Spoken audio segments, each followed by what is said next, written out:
So, good morning, good morning. That's a very loud presentation, so you're going to need your headphones on, and I'm going to try and concentrate. My name is Lucy Adams, and I am a recovering HR director. What I mean by that is that I have worked in senior HR roles for around 20 years, and I got to a point where I'd had enough.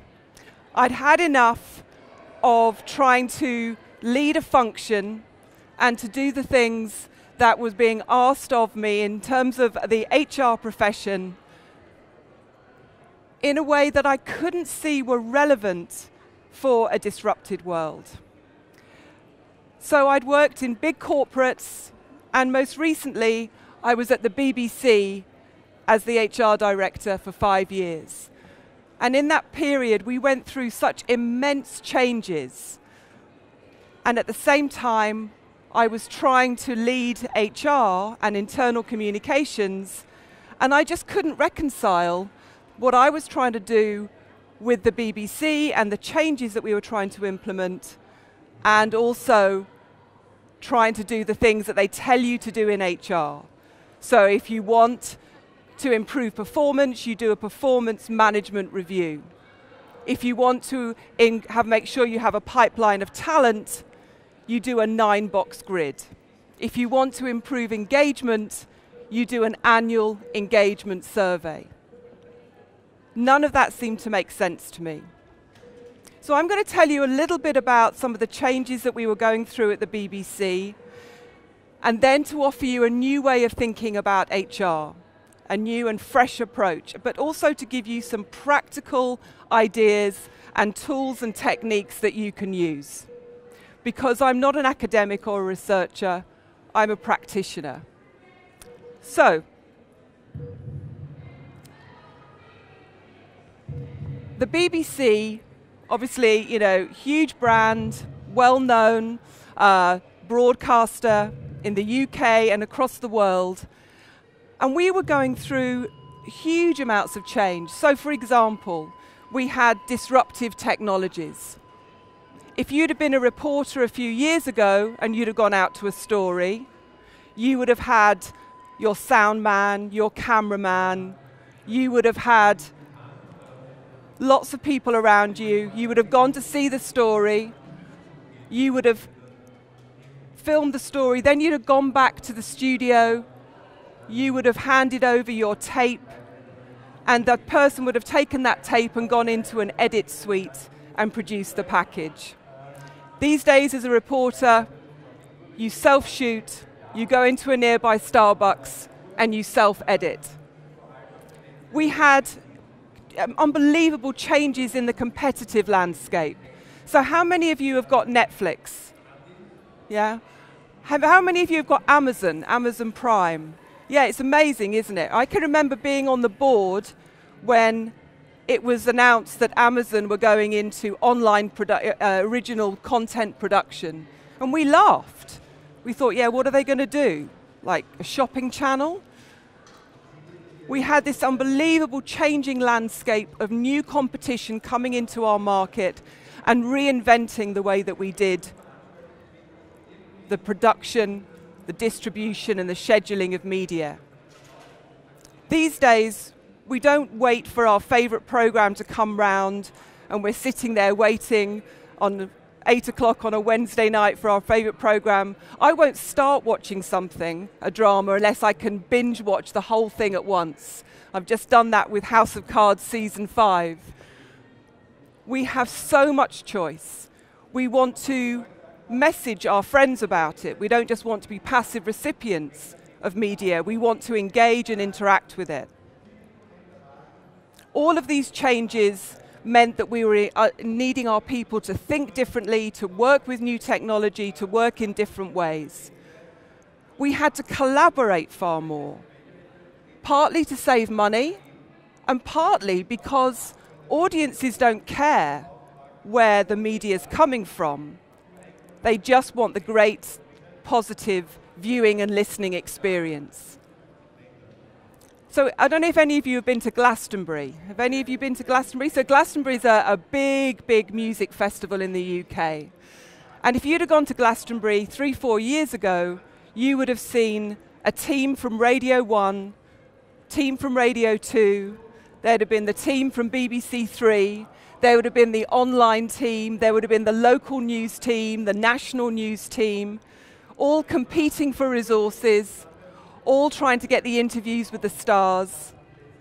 Now you go to Glastonbury, one Glastonbury team from the BBC, and in the first year that we did it, we increased listening and viewing across all devices by 77%, because audiences don't care where it comes from.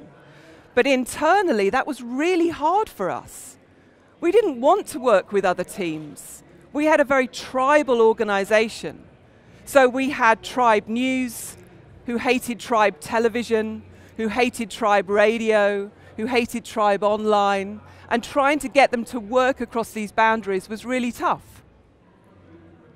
So new ways of working with new people, with new technologies, in different ways, really scary stuff for our people. We had immense financial pressures. So we had to take £700 million off the cost base annually. And we did that through the usual ways. We made changes. We went with 3 producers rather than 4 on a particular program. But we also had to make changes to the traditional legacy terms and conditions that people had expected as a matter of right, because they were no longer affordable. So we had to cut back on the final salary pension scheme. The inflation plus pay deal that people expected as a matter of right had to go. We had to make compulsory redundancies for the first time in the BBC's history. Really difficult changes. People were hugely angry, frustrated by what they saw as a betrayal of the deal that they'd signed up for. We had the rise of social media. We had the rise of the gig economy. Used to be that everybody was on the BBC staff. If you were a hairdresser on a television program or a makeup artist, you worked for the BBC. These days, whilst we still have 20,000 staff, we have 60,000 freelancers. So a completely different setup. And I was getting so frustrated because I couldn't see how HR and what I was trying to do with my profession, following the rules that they tell you in the HR manual, I couldn't see how that was equipping our organization for managing all of these changes. Changes that every single organization in every sector desperately needs. More creativity, more innovation, more productivity, more collaboration. So I decided to leave HR. But after a while, I kept coming back to the fact that HR is my tribe, HR is my gang, and I wanted to find out there must be different ways of doing it. So I want to offer you a new way of thinking about HR, which is called the EACH model. And that stands for employees as adults, consumers, and human beings.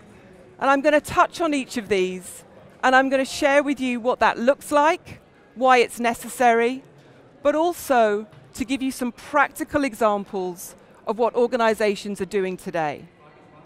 So let's start with the adult. Now, we have a very, very parental relationship in most organizations. I want you to picture the scene. It's London, it's an afternoon in January, I haven't been at the BBC very long, and it starts to snow. And one of my team comes to me and says, it's time to write the all-staff email. And I said, oh, what all-staff email is this? And they said, oh, when it snows, we write to our staff to tell them they should think about going home. And I thought, this is strange. What, they can't look out the window? They can't see that it's snowing? What happens if they don't get the email? Do they just sit there and wait for the snow to rise higher and higher? Of course they don't. They use their judgment. Some people should have gone home hours ago because they live way out, and others actually can stay for much longer and just go around the corner because that's where they live. We don't encourage people to use their judgment because we try and look after them. It's the same reason that we have notices in the toilets saying, now wash your hands. It's the notices on the stairs saying, please hold the banister as you go down the stairs. We try and parent them and look after them. Now, I'm going to use some gender stereotyping here. If that's the employer mum, the caring, protective parent, we also have employer dad. Now, employer dad is the one that produces all of these rules that make sure that if someone somewhere has done something bad, they write a rule around it so that that can never ever happen again. And the analogy that I like to use is around the anti-theft coat hanger in a hotel. So you know when you go to a hotel and you open the wardrobe and there are those anti-theft coat hangers. You know, the ones with the little spike sticking up? Now someone somewhere obviously stole some coat hangers from a hotel. So the hotel trade clubbed together and they decided that what they should do is produce an anti-theft coat hanger. They produced that rule. They controlled the behavior. And okay, so they've stopped their coat hangers being stolen. But the 99.9% of us who have no intention of stealing a coat hanger now can't get our clothes in the bloody wardrobe, and we get frustrated. And so it is with our employment rules at work. We create rules and policies around a lowest common denominator. Someone somewhere does something wrong, so let's produce a rule and a policy and a process to make sure that that can never happen again. It's not just in our policies either, it's in our approaches to how we try and train and develop and manage the performance of our people. If you think about an appraisal, we sit them down and we give them an end-of-year rating like they're at school. It's very, very parental. And what we get are compliant, diligent, passive employees who stop thinking for themselves, who stop challenging, who stop taking risks, who wait to be told what to do. This is the very opposite of what we need from our people now. So we're seeing a real move towards an adult-to-adult relationship. The classic one is Netflix. Their expenses policy, do the right thing by Netflix. One line. And their expense claims went down. I was with a big organization last week, and they say that they have a rule which they call their red-faced rule, which is instead of trying to define what everybody can and can't do, they say, how embarrassed would you feel if this became known that you'd claimed for this or you'd done that? Using people's judgment. There's a manufacturing company that I work with, and what they do with their dress code policy is that they say, just very, very simply, if you get dressed in the morning and you look in the mirror and you have to ask yourself the question, can I get away with this at work? You should change. That's their dress code policy. It's simple. It says we trust you to use your judgment. Nordstrom, the retailer, employment policy rule number 1, use good judgment in all situations. Employment policy rule number 2, there are no further policy rules. We trust you. We want you to use your judgment. Because through that way, we develop people who can take initiative, who can question, is this the right thing to do for our customers? Is this the most effective way of doing things? TD Bank had an initiative which they called Kill a Stupid Bank Rule. Employees were asked, which are the rules and policies that get in the way of you providing the best service to your customers? Really smart. Adult-to-adult relationships. And as I say, it's not just in the way that we write our policies, it's our processes too. So if you take Adobe, who's a hugely innovative organization, their performance management is turned on its head. So instead of it being the manager's responsibility to sit the person down and give them a review, they say to people when they join, you're a grown-up, it's your career, it's your performance, we expect you to seek out conversations about how you're performing, how you're perceived, what level of contribution you're making. It's your responsibility as a grown-up, as an adult in this organization. It's our approach to communications too. The way that we have it structured at the moment, everything comes from the leader, from the mum or the dad, the executive email, closely controlled communications that are cascaded down. Well, life's not like that. There's a great survey called the Adelman Trust Barometer that looks at the one issue, global issue of trust, by the PR firm Adelman. Free resource, go online, you can have a look at it. And every year it tells us that trust in leadership declines. This year, 32% of us trust leaders. It's at its lowest level. Who do we trust? We trust people like us.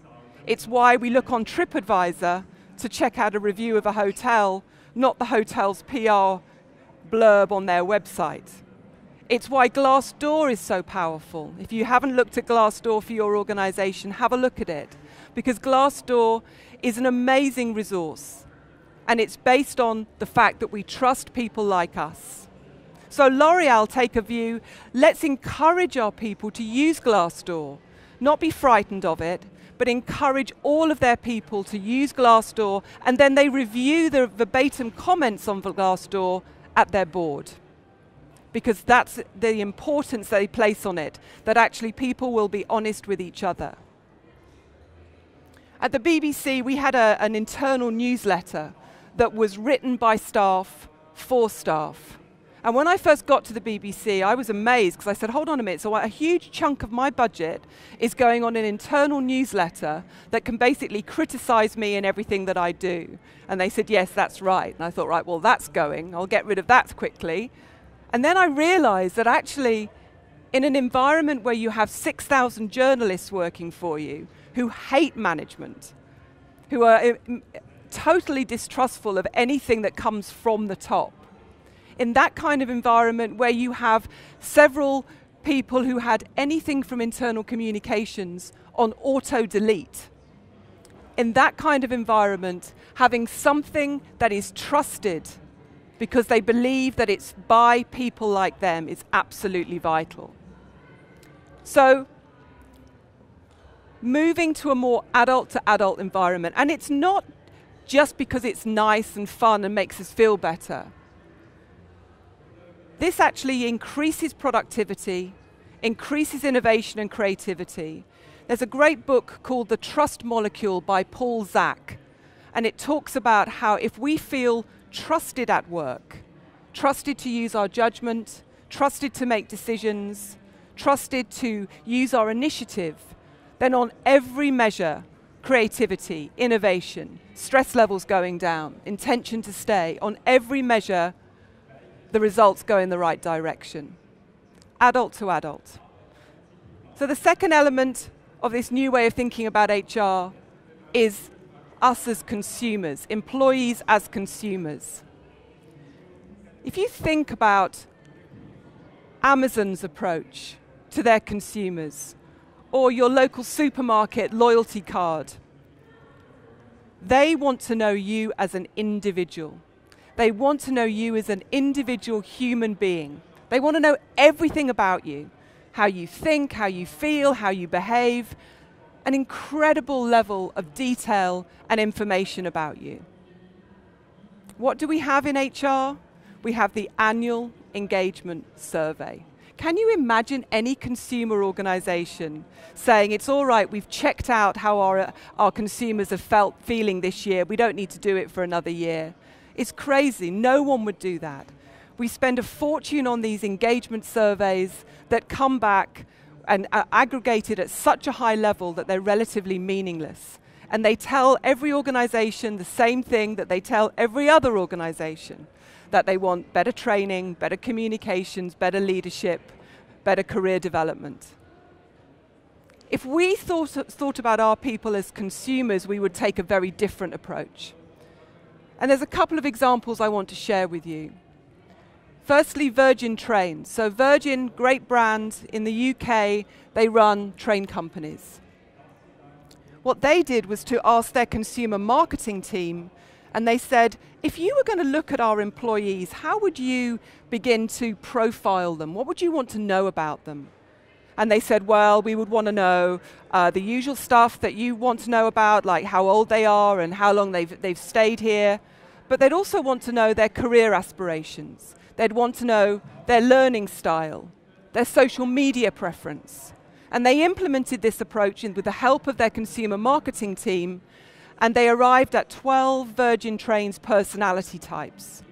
It's not sophisticated like an Amazon profiling you down to the nth degree, but it's a damn sight more sophisticated than most of us have got in HR. And they now use these profiles to help shape their approach to performance management, to training and development, to learning and communication. Thinking about our people as consumers and wanting a level of insight that is far superior to what we've got today. The other thing that consumer organizations do that we can learn from is that they segment their market. They don't go out with just one product, one route to market, one branding strategy. They are able to segment, profile, and appeal to people, sometimes even down to an individual level. In HR, we have made a virtue of one size fits all. This is our approach to performance. This is our approach to learning. This is our approach to training and development. This is our approach to career management. One size fits all. We celebrate it. I work with clients who say we have one global process across all our employees, regardless of how different what they want, their different profiles.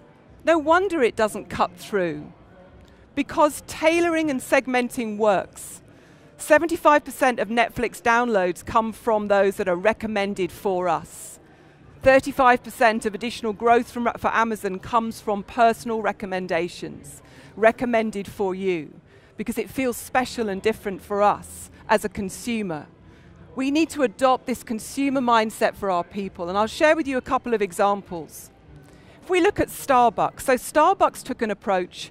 We need to differentiate and segment our approach to talent and career development.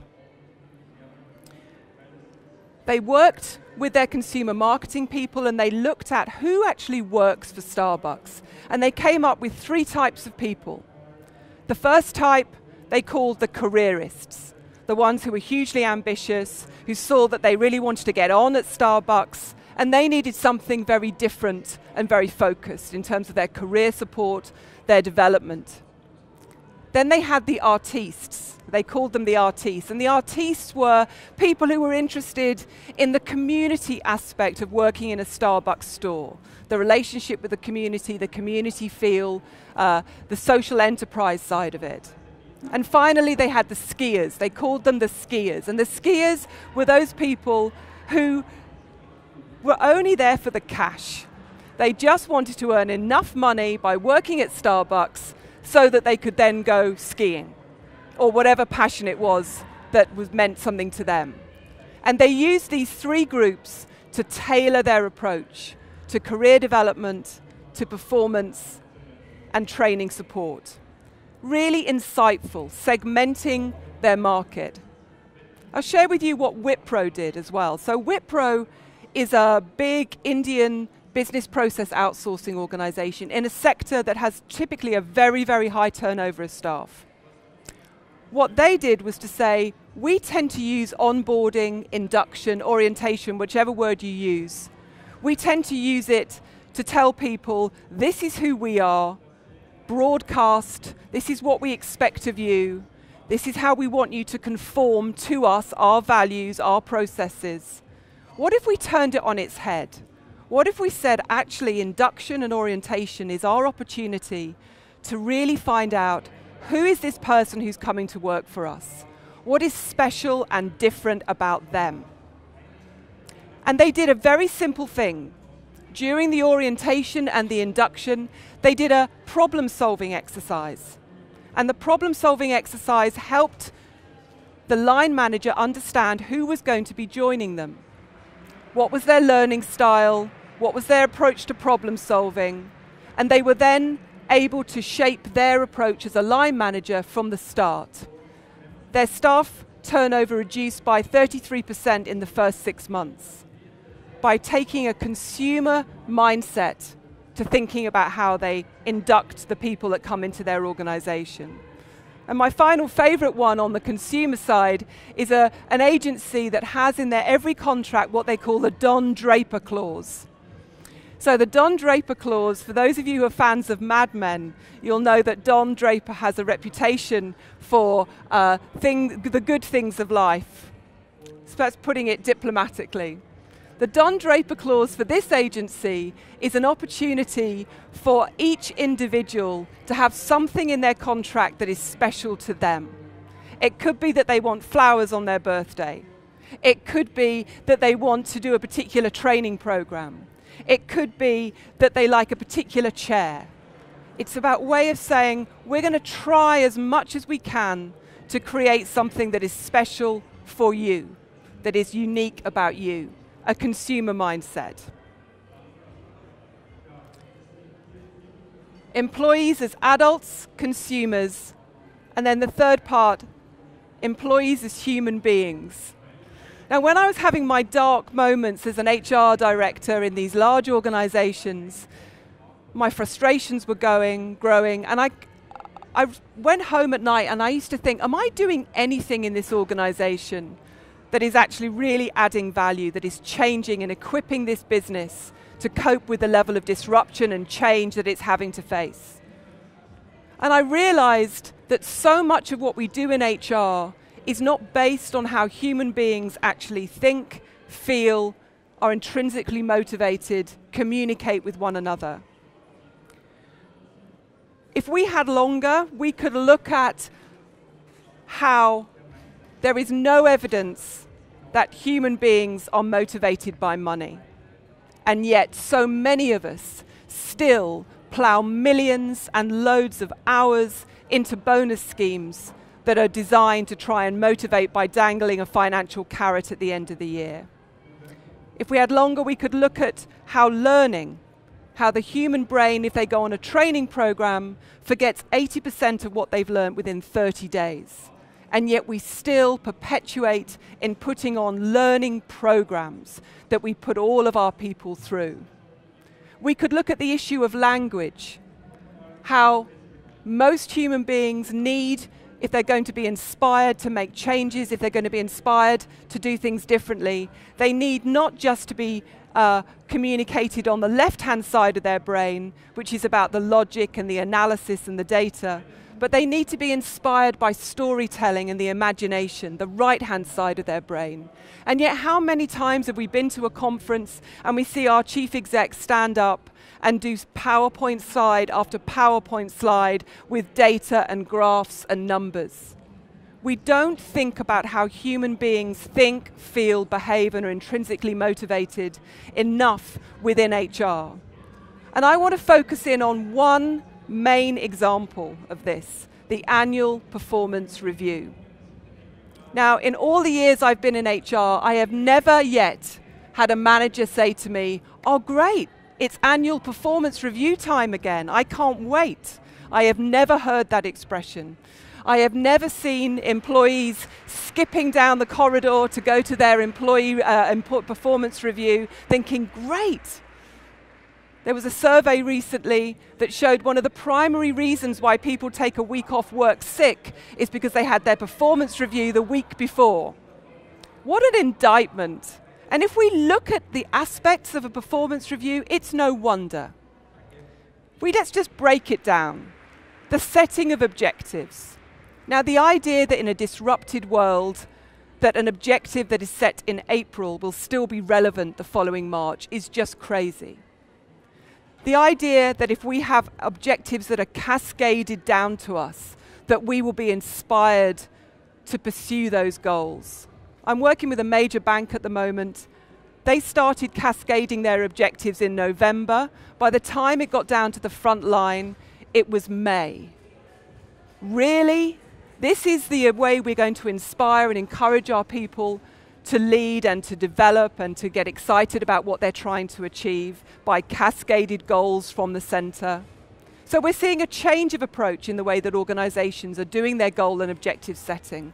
frequent goal setting and objective setting that is done by teams, because we deliver through teams. We don't deliver as individuals. We deliver through teams. So teams setting their own goals and reviewing them regularly.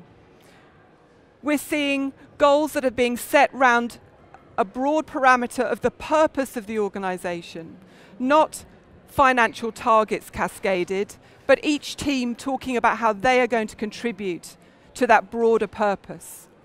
A change in goal setting. If we look at feedback, the core element of an annual performance review. Now, the human brain can only change one behavior at a time. If we're going to have a fighting chance of changing our behavior, then we need to get feedback at the point where the behavior is evidenced, and we need to get that continual feedback for a period of about 6 weeks. But what do? We save up all our feedback and give it to them all in one big lump at the end of the year, usually done in a very bad and not particularly constructive way. We wouldn't do that with our children. We wouldn't say, if we saw our child doing something that we wanted to praise or to criticize, we wouldn't say, oh, I'm going to make a note of that and I shall raise it with them in their performance review in 3 months' time. Of course you wouldn't.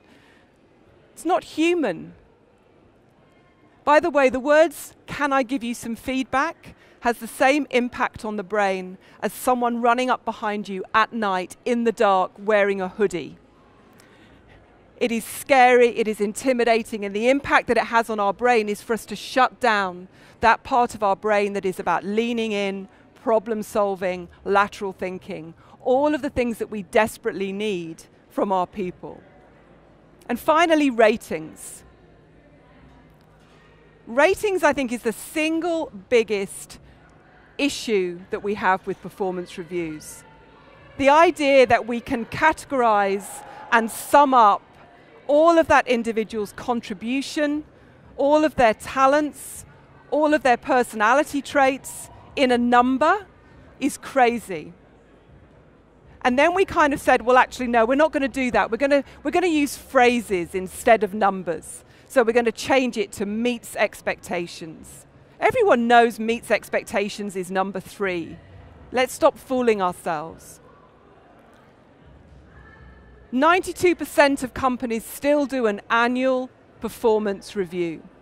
8% of companies believe that they add any value at all.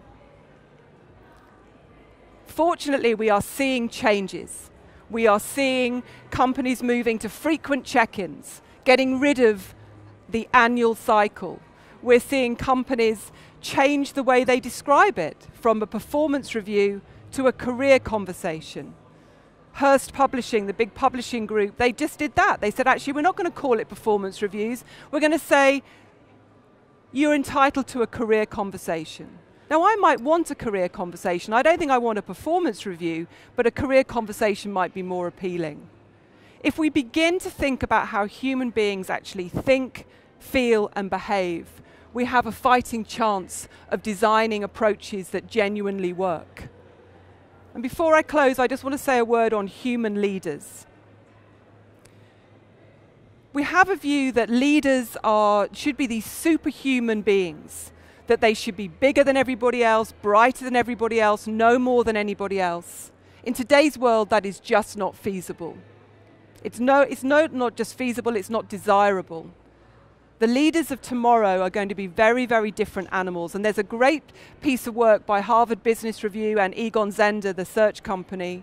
And what they did was to look at what are the leadership attributes of the 21st century. The leaders who can cope and thrive in this disrupted world.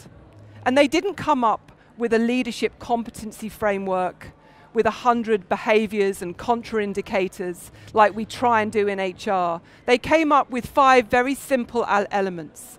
The first one is resilience, the ability to be optimistic and resourceful in the face of change. The second one was the ability to engage your people and, most importantly, to enable them to do the best work of their lives. Not to be the hero, but to enable others to do the best work of their lives. Now, that's a really low ego leader. That's very different to the sociopaths and the narcissists that we've put into leadership roles, typically. The charismatic leader. It's actually about someone who says, no, my primary purpose is to support my team and enable them to grow. The third and fourth I'll put together. Insight and curiosity. We encourage our leaders to think in and down with our annual bonus measures and our KPIs and our annual targets. But actually, the leader of tomorrow is not just focusing on growth and profit, but they're focusing on reinvention as well. If they're not thinking about reinvention, then they're at risk. But to reinvent means that you have to have fresh and new stimulus.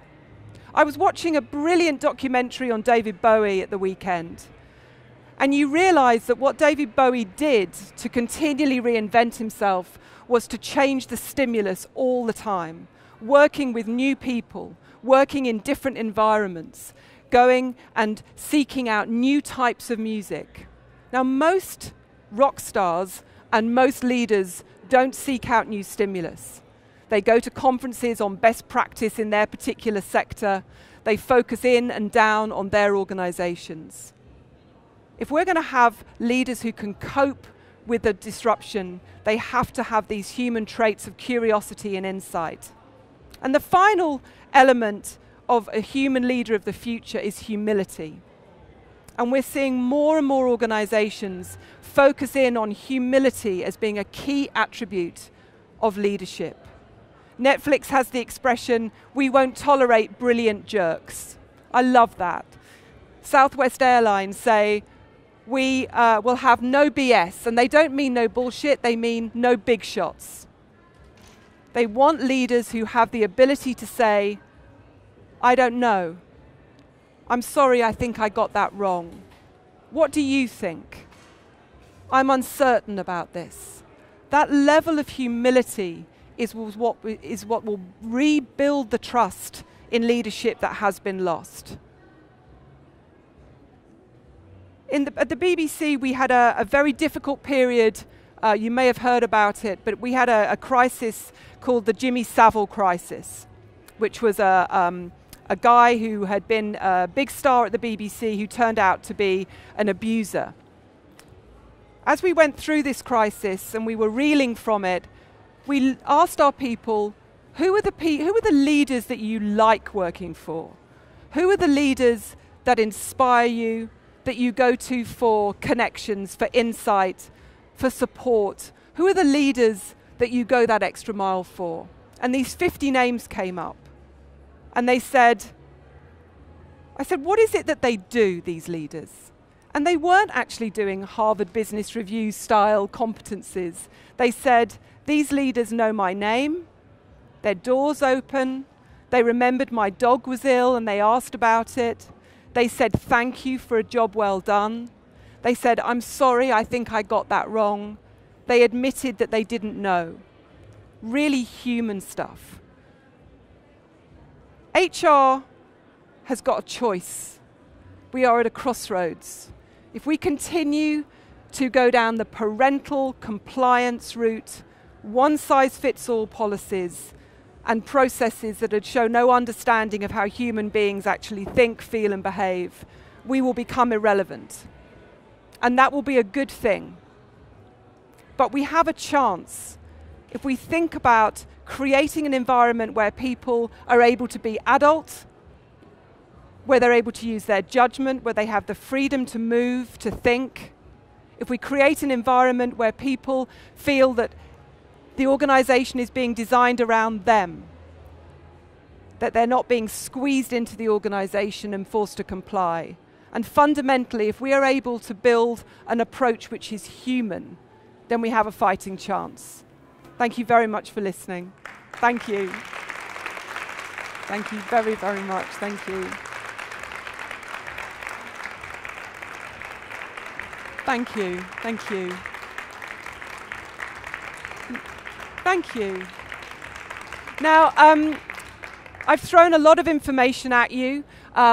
If you're interested, if you go onto our website, www.disruptivehr.com, there are loads of free resources on there, lots of articles, diagnostic, podcasts, free webinars. Please do go and have a look if you'd like to look at some of this stuff in more detail. We're out of time, so I'm going to be here for a few more minutes if people have got questions, but if not, have a great rest of the conference. Thank you.